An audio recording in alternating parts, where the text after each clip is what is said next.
ये कहानी शुरू होती है मारनी नाम की एक लेडी से, जो पिछले 2 साल से पुलिस स्टेशन में थी। अब खैर इसको इसके अच्छे बर्ताव की वजह से पुलिस छोड़ देती है। इसकी सजा पूरी तरह से माफ नहीं हुई थी, पर अब जितनी भी सजा बची थी वो इसे अपने घर में एक कैदी की तरह बनकर जिंदगी गुजारनी होगी। इसके पाँव पर एक ट्रैकिंग डिवाइस को भी लगा दिया जाता है, जो कि इसके चलने के वक्त को पुलिस को बताएगी। यानी कि ये अपने घर में 100 फीट मतलब 100 कदम से ज्यादा ये नहीं चल सकती थी। अगर ये बाहर गई या इसने अपने घर से भागने की कोशिश की तो इसका पुलिस को इस डिवाइस की मदद से पता चल जाएगा। अब खैर मारने को एक पुलिस इंस्पेक्टर इसके घर पर छोड़ने आता है, जो उस डिवाइस की चाबी अपने पास रख लेता है और साथ ही ये भी कहता है कि हमारी हर वक्त तुम पर नजर रहेगी। मारनी ने दरअसल अपने हस्बैंड को कत्ल कर दिया था, जिस वजह से इसे सजा दी गई थी। उसके खून के निशान आज भी इसके घर की दीवार पर मौजूद थे। मारनी का हस्बैंड भी एक पुलिस ऑफिसर था, जो इसी इंस्पेक्टर जिसका नाम शैंक्स होता है, जो मारनी को घर पर छोड़ने आया था, उसका साथी था। इसीलिए शैंक्स को भी अपने दोस्त की मौत का बहुत अफसोस था। मगर मारनी ने जानबूझकर अपने हस्बैंड को नहीं मारा था, बल्कि उसने खुद को बचाते हुए गलती से उसे मार दिया। मगर शैंक्स को मारने की किसी भी बात पर यकीन नहीं था। वो उससे कहता है कि जैसे तुम बता रही हो, मेरा दोस्त ऐसा कभी कर ही नहीं सकता था। अब वो इंस्पेक्टर शैंक्स चला जाता है। मारनी अपने घर की सफाई करने लगती है। ये सबसे पहले अपने हस्बैंड के कपड़ों को समेटकर बेसमेंट में रखने जाती है, मगर बेसमेंट 100 फीट से ज्यादा था। ये डिवाइस खास किस्म की थी, ना तो ये कभी बंद होती और ना ही मारनी इसे अपनी टांग से उतार सकती थी। अगर इसने कुछ भी ऐसा किया तो पुलिस को फौरन पता चल जाएगा, तो इसीलिए दूर से ही बैग को फेंक देती है, जिस वजह से बैग खुल गया था और सारा सामान बेसमेंट में ही फैल जाता है। जिसके बाद वो सबसे पहले दीवार से उस खून के निशान को मिटाती है जहाँ पर इसका हस्बैंड मरा था। अपने घर की साफ सफाई करती है, नहा धोकर अपने कपड़े पहनती है। उसने कई दिन के बाद अपने कपड़ों को पहना था। वो बहुत दिन बाद अपने बिस्तर पर सोई थी। एक दिन खिड़की के पास बैठी सोचने लगती है कि पुराने दिन कभी वापस नहीं आ सकते। उसे अभी सोसाइटी कभी भी नहीं अपनाएगी, सिर्फ इसी वजह से कि उसने अपने हस्बैंड को मार दिया। वो सोचती है जो दोस्त उससे पहले मिलते उसके घर आते थे, अब कोई भी उसे अच्छा नहीं समझता, सब उससे नफरत करने लगे,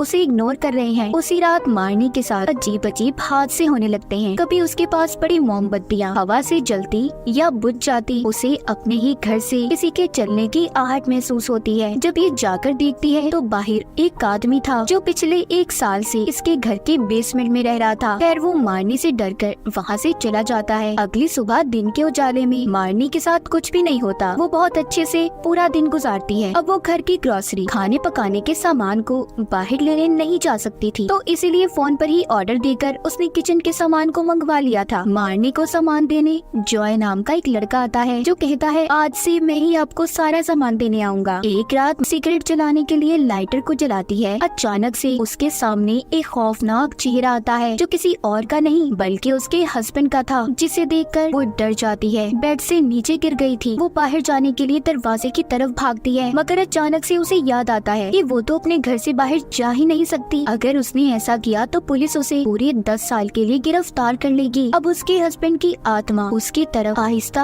आहिस्ता बढ़ रही थी। वो उसकी टांग खींच लेती है कि तभी मारनी डर के मारे भागती है और नीचे बेसमेंट में गिरकर बेहोश हो गई थी। कुछ देर के बाद शैंक उसके पास आता है, क्योंकि ट्रैकिंग डिवाइस से उसे पता चल गया था। जब उसे होश आता है और अपने सामने वो शैंक्स को पाती है, तो उसे अब वो कुछ भी नहीं बताती कि उसके साथ हुआ क्या और यहाँ पर कैसे पहुँची, क्योंकि उसे खुद सही से यकीन नहीं आता कि उसके साथ क्या हुआ और क्या नहीं। कि तभी वो दीवार पर उसी खून के निशान को देखती है, जो इसने मिटा दिया था, मगर वो अब वापस आ चुका था। रात को मारनी सो नहीं पाती। वो डर कर सारी रात ऐसे ही गुजार देती है और अपने आप को समझाती है कि मारनी डरो नहीं, भूत प्रेत आत्माएं कुछ नहीं होती। अगली सुबह से उसके घर पर पैरानॉर्मल अजीब चीजें शुरू हो जाती हैं। अब उसे ऐसा लगने लगा था कि उसके साथ इस घर में कोई और भी रह रहा है। उसे अपने घर के ऊपर वाले हिस्से से किसी के चलने की आवाज आती है। जब वो किचन में कॉफी बनाने जाती है तो देखती है सामने शेल्फ पर रखे बर्तन हिल रहे थे। अचानक से वो बर्तन उसके ऊपर आकर गिरते हैं। मारनी अपने आप को बचाती है, मगर अब उसे इस हादसे के बाद ये यकीन हो गया था कि इस घर में उसके हस्बैंड की आत्मा है, जो उसे तंग कर रही है। मारनी बहादुरी से उसका मुकाबला करती है और कहती है कि मैं यहाँ से कहीं नहीं जाऊंगी, ये मेरा भी घर है। ऐसे ही कुछ दिन गुजर जाते हैं। अब तो मारनी के हस्बैंड की आत्मा उसे दिन में भी तंग करने लगी थी। शैंक जो कि बाहर बैठा मारनी के घर पर नजर तो रखता था, मगर उसे इस बारे में कुछ भी नहीं पता था कि उसके घर के अंदर आखिर हो क्या रहा है। इन सब के बीच मारनी का एक अच्छा दोस्त था जॉय, जो उसके घर पर चीजें देने आता था। उन दोनों की अच्छी दोस्ती हो जाती है। एक दिन वो उसे अपने हस्बैंड के बारे में बताती है। कहती है दुनिया के सामने तो वो मेरे साथ बहुत अच्छा था, पर अकेले में वो मुझे शराब के नशे में मारता और बहुत जुल्म करता था। मैंने कई बार पुलिस में शिकायत भी की, पर ना तो किसी ने मेरे ऊपर यकीन किया और ना ही पुलिस को कोई सबूत मिला, क्योंकि वो मुझे ऐसे मारता था कि मेरे जिस्म पर निशान ही नहीं होते थे। एक रात जब वो मुझे चाकू से डरा रहा था, तो मैंने खुद को बचाने के लिए चाकू उसी को मार दिया, जिससे उसकी मौत हो गई। सारी बातें सुनकर जॉय कहता है कोई तुम पर यकीन करे ना करे, पर मैं करता हूँ, क्योंकि जॉय अब उसे पसंद करने लगा था। अब वो जॉय से भूत प्रेत आत्माओं के बारे में जानने के लिए बहुत सी किताबें मंगवाती है। वो किताबें पढ़कर उसे पता चलता है कि सबसे पहले उस आत्मा की चीजों को घर से दूर करना होगा जहाँ पर वो रहता था। फिर पूरे घर में होली वाटर, पाक साफ पानी को घर में छिड़कना होगा और साथ ही साथ फोन पर उस आत्मा को कहना है कि यहाँ से चली जाओ। मारनी सोचती है सब कुछ तो वो कर लेगी, पर उसने तो अपने हस्बैंड के सामान को बेसमेंट में फेंक दिया था। अब उसके सामने ये चैलेंज था कि उसने 3 मिनट के अंदर अंदर बेसमेंट में जाकर अपने हस्बैंड के सामान को वापस लाना है, क्योंकि 3 मिनट के बाद इसकी टांग में लगी ट्रैकिंग डिवाइस बचने लगेगी। अब वो ऐसा ही करती है, बेसमेंट में जाकर सारे सामान को जल्दी से समेटकर ऊपर ला रही होती है कि तभी उसके हस्बैंड की आत्मा उसके पाँव को खींच लेती है और उसे दूर फेंकती है। पर फिर भी मारनी सामान को ऊपर ले आई थी कि तभी उसके घर में शोर की आवाजों को सुनकर शैंक अंदर आ जाता है, जो हमेशा इसके घर के बाहर रहकर इस पर नजर रखा करता था। वो मारनी के मुंह पर जब चोट के निशान और नाक से खून निकलता हुआ देखता है तो सोचता है कि इसने अपने हस्बैंड को नहीं मारा होगा, कातिल कोई और है जो अब इसे भी मारने की कोशिश कर रहा है। वो मारनी से पूछता है कि क्या सच है, तो मुझे बताओ, मैं तुम्हारी मदद करूंगा और किसी को भी नहीं बताऊंगा। मारनी जब उसे सच बताती है कि उसके हस्बैंड की आत्मा उसे इस घर में तंग कर रही है और मारना चाहती है, तो ये सुनकर शैंक कहता है तुम पागल हो गई हो, ऐसा कभी नहीं हो सकता। मारनी कहती है मुझे पता था कोई मेरी बात पर यकीन नहीं करेगा, इसीलिए अब वो सोचती है जो भी उसे करना है अकेले ही करना होगा। वो अपने हस्बैंड के सारे सामान को उठाकर कचरे में फेंक देती है और जब अपनी शादी की अंगूठी सिंक के सुराख में फेंकने लगती है कि तभी उसके हस्बैंड की आत्मा उसके हाथ को पकड़कर खींचकर कटर में डालकर काटने की कोशिश कर रही थी, पर मारनी खुद को बचा लेती है। अब वो खून का निशान जो वो मिटा दिया करती थी, एक बार फिर वो अपनी जगह पर आ जाता है। वो उसे देखकर सोचती है अभी भी कोई चीज तो है जो इस घर में उसके हस्बैंड की रह गई है। वो पागलों की तरह ढूंढने लगी थी, उसे कुछ नहीं मिलता और इसी पागलपन में अपने सर को जमीन पर बार बार मारती है कि तभी फर्श की एक टाइल उखड़ गई थी। वो ये देखकर बहुत हैरान होती है। अब वो आहिस्ता आहिस्ता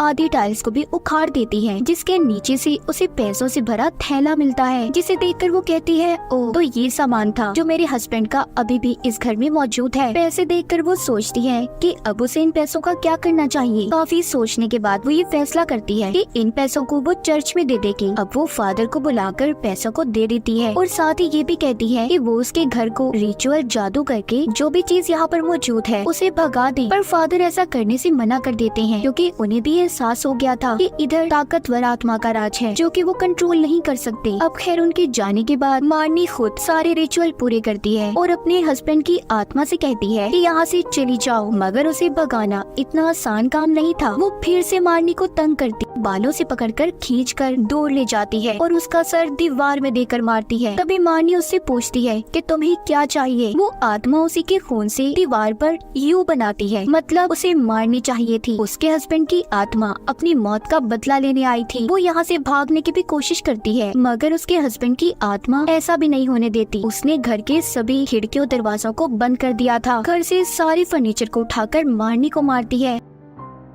उस आत्मा ने कीलों से भी उसे मारने की कोशिश की थी, मगर उसके हस्बैंड की आत्मा उसे जान से नहीं मारती। घर सारा तहस नहस हो चुका था। मारनी भी अब घर में अकेली और डरी हुई थी, इसीलिए वो वक्त गुजारने के लिए जॉय को कॉल करती है। कुछ देर के बाद वो भी काफी एक्साइटेड और जोश हो गया था। अब वो मारनी के घर आना चाहता था और थोड़ी देर में वो उसके पास भी आ जाता है। ये सारी रात इकट्ठे गुजारते हैं। जब सुबह होती है तो मारनी बहुत खुश थी इसके हस्बैंड की आत्मा को अब गुस्सा आ गया था। वो जॉय को पकड़कर दीवार में देकर मारता है। वो आत्मा उसे इतनी जोर से मारती है कि उसके नाक और मुंह से खून आने लगा था। उस आत्मा ने उसके हाथ पैर भी तोड़ दिए थे। जॉय को बहुत ही भयानक मौत मिलती है। सब कुछ मार्नी की आंखों के सामने हो रहा था, मगर वो कुछ भी नहीं कर पाती, क्योंकि जब वो जॉय को बचाने की कोशिश करती है तो उसके हस्बैंड की आत्मा उसे भी दूर देकर फेंकती है। अब जॉय की लाश उसके सामने थी और उसके हस्बैंड की आत्मा भी, जिसको वो अब देख पा रही थी। मार्नी के हाथ पैर कांपने लगते हैं। वो बहुत डर जाती है। अब सबसे पहले वो बाथरूम में जाकर अपने आप को जैसे तैसे साफ करती है कि तभी दरवाजे पर शैंक भी आ जाता है, क्योंकि उसने कल रात जॉय को आते हुए देखा था। वो अब मार्नी को दरवाजा खोलने का कहता है। वो शैंक को देखकर बहुत ज्यादा डर गई थी और सोचती है कि अब वो क्या करे। खैर सबसे पहले वो जॉय की लाश को छुपाती है, क्योंकि वो जानती थी कि शैंक्स उसकी बातों पर यकीन नहीं करेगा कि जॉय को